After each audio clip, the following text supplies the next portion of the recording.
Basahin po natin ang Psalms 34 verse 8. Oh, taste and see that the Lord is good. How happy is the man who trusts in Him. Alam niyo po, ang diablo po nagsisinungaling sa atin araw-araw. Minsan po, nung ako po ay high school, sabi ko noon, ako po ay nagmumukbok, sabi ko, bakit kaya ang lungkot-lungkot ko? Alam niyo po, ang life ko, if I'm going to introduce my life before I came to know Jesus Christ, ito po ang totoo. I'm in search of true happiness. Sino rito in search of true happiness? Yung talagang naghahanap ka ng kaligayahan. Taas ang kamay, taas ang kamay. Kasi kung maiyak, if you're in search of true happiness, di ba? Kaya nga ang diablo, sinubukan niyang putuin tayo. No? Habang ako po ay nagmumukmok, high school pa lang ako, no? Sabi ng diablo sa akin, alam mo, ba't malungkot ka, pre? Disciple ko kasi yung diablo nun eh. Sabi sa akin, alam mo, pre, kaya ka malungkot. Kasi wala kang girlfriend. Di nga. Exact yan. Oo, pre, sabi sa akin ng diablo. Maniwala ka sa akin. I care about you. Sinungaling. Alam mo, diablo, sinungaling. May pa-comfort pa siya eh. Really, I care for you, ha? Brother. Alam mo, kaya ka malungkot kasi wala kang girlfriend. Tignan mo yun, no? Tinuro niya yung kaibigan ko. Wala dyan. Gawin naman kagad. Wala dyan. Itong story na to, nangyari pa ito, 1940 pa ito. About 1980s. No? Sabi ko ng diablo sa akin, wala kasing girlfriend. Tingnan mo yung kaibigan mo yan, no? Tingnan mo masaya siya, o tingnan mo, alam mo kung bakit? Kasi may girlfriend siya. Ganun ba talaga? Oo. Dinaligaw po ako. Nagkaroon ako ng isang girlfriend. Tapos, pagkatapos ko mag-girlfriend, nagpunta naman ako, nagbukbuk na naman ako. Tapos nakita naman ako ng aking kaibigan, ng diablo, sabi sa akin, oh, ano na naman? Ay ko, wala eh. May girlfriend na ako, malungkot na naman ako. Eh, brad, alam mo, kaya malungkot ka kasi isa lang ang girlfriend mo. Gawin mo kayang dalawa. Hindi na. Pag dalawa, magiging masaya ko. Oo, tignan mo yung kaibigan mo yun. Dalawa girlfriend mo, kaya masaya yun. Sinubukan ko po. Hindi lang po dalawa, tatlo. No? Kaya nga sinabi ko po sa inyo, ako po ay nag-girlfriend ng 5. Kaya nung nagpunta ako sa National Bookstore, kinuwento ko last week sa inyo, nagpunta ako sa National Bookstore, naghanap ako ng card, kasi po noon, wala pang cellphone noon. Ngayon po kasi ang communication by text lang. Diba? I miss you, mwah. Gano'n kayo, diba? Noong panahon namin, walang cellphone, wala. The only way to communicate is through cards. No? Kaya nga nauso yung, ano bang card yun? Kuya Georgie, ano bang card yun? Hallmark. Hallmarks!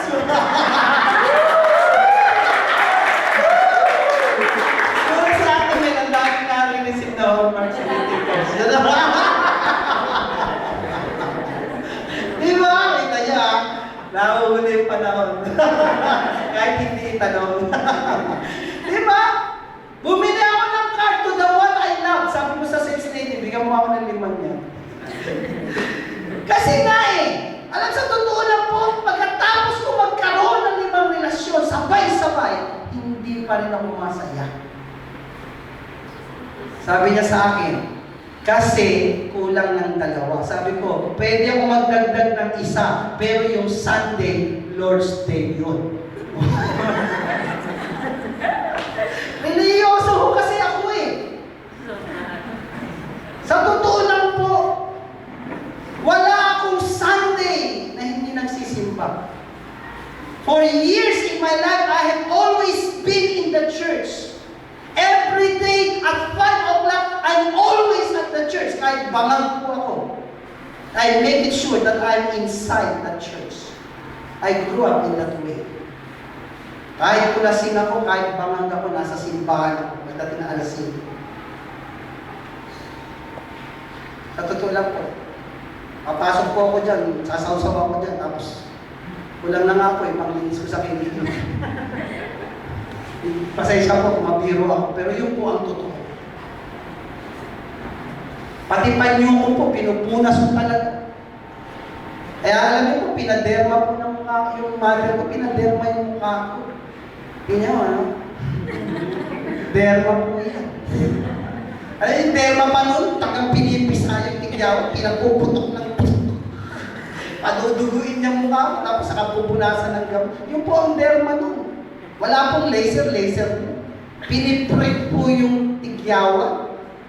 Paano ba naman sabi sa akin ng derma ng nanay ko, ano ba anak ang ginagawa mo? Ba't ang dami ng tigyawan ng mukha mo? Hindi ko na po kinuwento. Kasi sa tuwing po dadaan ako dun sa simbahan namin dun, nakikita ko yung statwa dun, pinupunasan ko po yun. Tapos pinupunas-punas ko sa tigyawan ko. Mas grabe po, yung paa na hinahalikan ng mga tao, pinunasan ko rin. Ginanong ko sa mukha, nagputukan yung tigyawan ko. Grabe. Maling pananampalataya. Amen po ba? Mali po kasi. Mali po kasi. Nagtitiwala tayo sa mga nilikha, hindi sa manlilikha. Amen po ba? Alam niyo, dapat po magmulat ang mata natin sa katotohanan na hindi po natin pwedeng sambahin ang anumang bagay na nilikha ng Diyos. Isa lamang po ang dapat nating sambahin, ang manlilikha ng langit at lupa. Amen. Sabi po sa Exodus chapter 20, when I read this verse, I am a jealous God. Therefore they shall not have no other God before me. Thou shalt not make any graven images. Alam niyo po, sa totoo lang, dahil po sa salita ng Diyos, ako po ay nabago ng Diyos. But one thing I realized in my life, that when I became a Christian, a child of God, when I abide myself to the Lord, then I experienced the joy that overflowed in my life. Sabi nga po rito sa Psalms 34 verse 8, "Oh, taste and see that the Lord is good, how happy is the man who trusts in Him." Can I ask you a question again? How can I abide in the Lord? That question is also answered in this chapter. Sabi po rito sa verse 7, "But if you remain in me and my words remain in you, you may ask for anything you want and it will be granted. When you produce much fruit, you are my true disciples. This brings great glory to my Father." How can I abide in the Lord? Number one, abide in obedience to His Word. Next, ito po, ulitin ko po ulit, i-announce ko sa inyo. Every Sunday po, magdala na po tayo ng Bible. Amen? Gusto ko na nga po tanggalin yung mga verses sa ating LCD, but then the Lord reminded me again, sige lang, lagay mo, next week, dapat may Bible na kayo. Amen? Amen? So, pumalakpak na, hindi na ng Bible dito. Kakarante ha. Pumalakpak yun ang hiram ng Bible sa katabi niya. Pumalakpak. How do we abide in the Lord? First, sabi ni Jesus Christ, "Let my words remain in you." How can you remain? How can the Word of God remain sa inyo kung ang binabasa mo hindi Bible? Amen? Nakakagulat nga po, service na, nagte-text ka pa. Bigla tinago yung cellphone. Di ba? Dapat mo pagdating sa church, huwag ka na mag-cellphone, i-off muna yan. Hindi naman, pastor, baka may emergency. Wala pong emergency. Tandaan nyo to pag nasa presence ka ni Lord, walang emergency. Amen. Do you believe in that? When you are in the presence of God, do not worry. God will take care everything in your life. Do you believe that? Amen. Naniniwala ka ba kapag nasa presensya ka ni Lord, papabayaan ka ni Lord? Bigyan ng text, naku, nasusunod na yung bahay mo. Si Lord naman, hindi ako ni-remind, nasusunod na yung bahay mo. Pwede ba sabihin nun, naku, pasensya ka na, busy ako Hindi! The Lord will take care of everything in your life.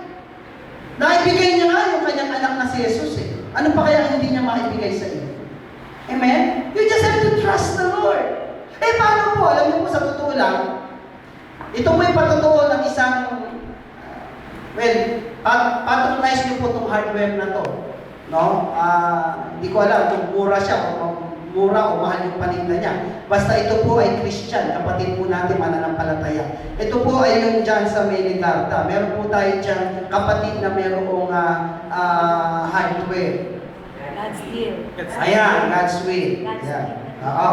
Sabi po doon, yung patotoo po nun, yung po ay tumanggap kay Jesus bilang Panginoon tagapagligtas. Kaya lang ang problema niya, hindi siya nagsasara ng Sunday. Kasi kita tayo pag Sunday, dami bili. Ako trabaho, ako benta. Kasi dami bili. Sayang pera. Pero alam niyo po, yung akin pong faithful na pastor, nag-share po sa kanya, sabi niya gano'n, magtiwala ka sa Diyos. Kasi ang Sunday, it's a Lord's Day. Nakuha niyo po?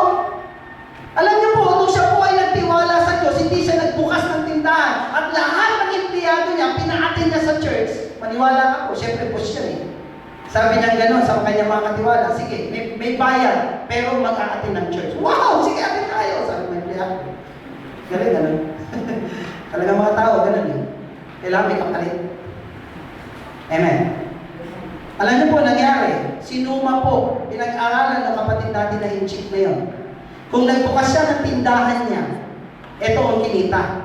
Alam niyo po ba, na yung kanyang pagsasara sa Sunday, at kapag sinuma niya ang kita niya ng Monday to Saturday, parehas lang ang kanyang kinikita pag nagbukas siya ng Sunday. Amen. Naniniwala po ba kayo? Alam mo hindi sinungaling ang Diyos.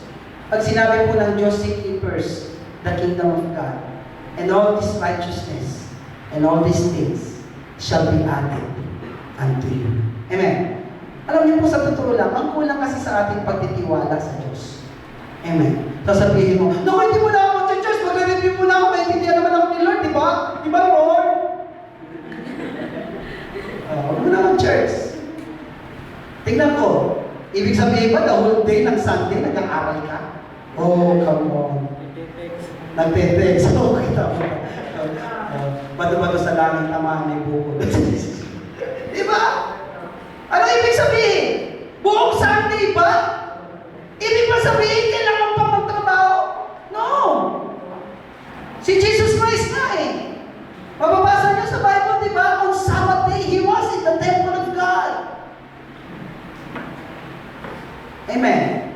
Alam niyo po, meron kong disciple dati. Sabi niya po doon sa kanyang boss, kasi yung boss niya, nilalagyan siya ng Sunday. Ito po ay aircon technician. No? Sabi nung po na supervisor niya, ng boss niya, may duty ka ng Sunday huwag na huwag kang hindi mag-church. Alam mo, sabi nung kapatid natin yon, sabi niya, Sir, kilala niyo naman po ako, di ba, mula nang pumasok ako dito, hindi talaga po ako nag-duty ng Sunday. Dahil alam niyo na po ang reason ko. Ang Sunday ko po kay Lord yan. Ngayon, kung lalagyan niyo po ako ng Sunday, tanggalan niyo na lang po ako ng trabaho. Ang tigas. Sige po, alisin nyo na lang po ako kasi hindi po talaga ako papasok ng Sunday. Tinanggal po ba siya? Hindi. Ginawa ng paraan ng boss. Sige, huwag ka na mag-Sunday. Ikaw na lang.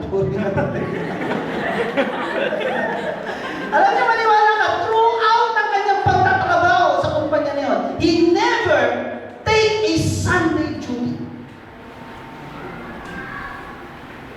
Alam mo, minsan po, kulang lang tayo sa pananampalataya. Amen. Kulang po tayo. Alam mo kaya hindi natin nararanasan ang pagpapala ng Diyos? Because we never stand to the Word of God. Because we doubt the Word of God. Amen.